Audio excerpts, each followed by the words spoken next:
আজ সাপ্তাহিক বাজারের ভিড়টা একটু অন্যরকম ছিল। আমি অবশ্য মাছ মাংসের সারিতে না গিয়ে সোজা হাজির হলাম নার্সারি কর্নারে। সেখানে শয়ে শয়ে চারাগাছ, কেউ সবে মাথা চারা দিচ্ছে, কেউ বা ফুলে ফুলে ভরা। কিন্তু আমার চোখ আটকে গেল মরিচ চারাগুলোর ওপর।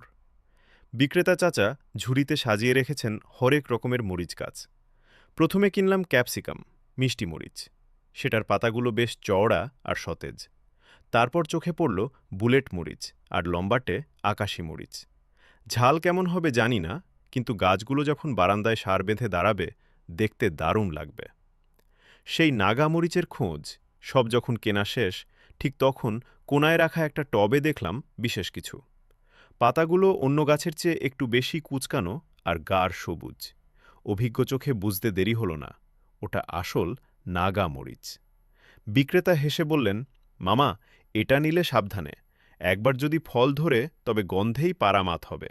আর ঝাল সামলানো কিন্তু আপনার দায়।